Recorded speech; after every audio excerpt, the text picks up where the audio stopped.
बिस्मिल्लाहिर्रहमानिर्रहीम, अस्सलाम वालेकुम। अभी जो आप डीबीज़ देख रहे हैं ये एक घर की डीबीज़ हैं, सिंगल फेज़ और 3 फेज़ दोनों हैं। सबसे पहले इस डीबी से स्टार्ट करते हैं। ये बेसिकली एक सिंपल सिंगल फेज़ डीबी है जिसकी इनकमिंग में हमारे पास एक श्नाइडर का 32 एम्पेयर डबल पोल लगा हुआ है और उसके ऊपर से सप्लाई को डिस्ट्रीब्यूट किया गया है सिंगल पोल्स की मदद से। हमारे पास आउट पे 2 16 एम्पेयर के ब्रेकर लगे हुए हैं, 2 10 के और 2 6 एम्पेयर के। ये इसकी टोटल सी लुक है और ये इसकी एक इंडिकेशन लाइट है क्योंकि ये सिंगल फेज़ है। अब हम नेक्स्ट डीबी पे आते हैं। ये भी सिंगल फेज़ की डीबी है।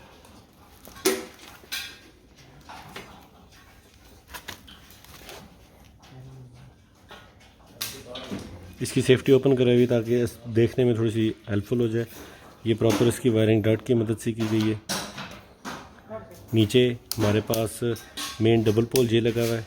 इधर से सप्लाई डिस्ट्रीब्यूट होके इधर आ रही है और आगे फर्दर भी जा रही है। हमारे पास इसमें 6 एम्पेयर के ब्रेकर भी लगे हुए हैं, 10 एम्पेयर के भी लगे हुए हैं, 16 एम्पेयर के भी लगे हुए हैं, 20 एम्पेयर के भी लगे हुए हैं और 25 एम्पेयर के भी लगे हुए हैं। ये इसकी लेफ़्ट साइड पे न्यूट्रल है और वो उसकी अर्थ है।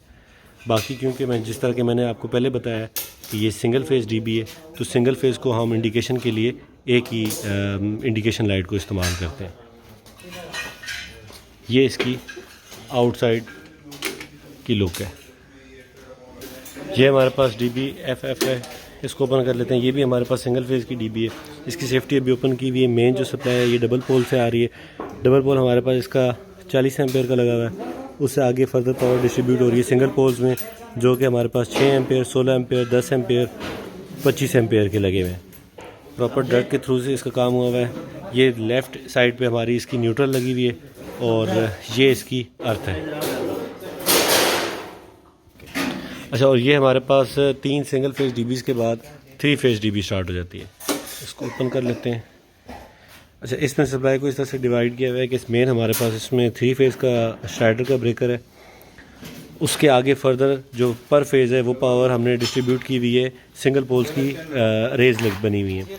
अच्छा, इसमें भी हमारे पास इधर भी 6 एम्पेयर के, इधर भी 6 एम्पेयर के, इधर भी 6 एम्पेयर के हमने इसलिए रखे हुए ताकि हर फेज़ में लोड इक्वली डिवाइड हो।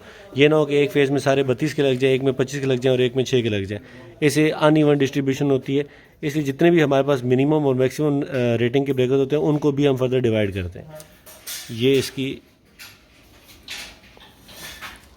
ये डीबी है। अब इसके बाद हमारे पास एक डीबी रह जाती है एम डीबी को ओपन कर लेते हैं। ये भी 3 फेज़ की डीबी है। इसकी सेफ्टी ओपन की हुई है। मेन सप्लाई इस एम डीबी से आगे जाएगी फर्दर। इसमें मेन टीपी लगा हुआ है और इसके साथ हमारे पास ELC भी लगी हुई है। अच्छा, ये हमारा RCBO लगा हुआ है।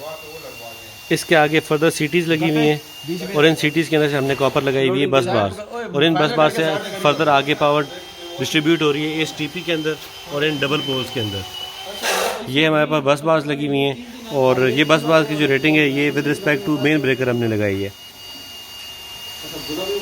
लेफ़्ट साइड पे इसकी डक्ट जा रही है पूरी। ये इसकी अर्थ है और न्यूट्रल इसकी रेड येलो ब्लू फेज़ के साथ ही लगी हुई है आगे।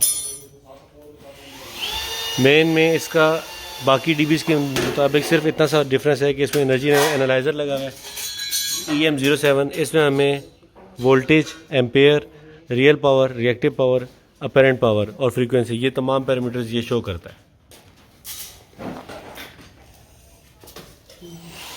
ये मेन डीबी है और इसके बाद जितनी भी बाकी डीबीज़ हैं, ये वाली भी 3 फेज़ में, ये भी 3 फेज़ में, ये सारी सिंगल फेज़ में।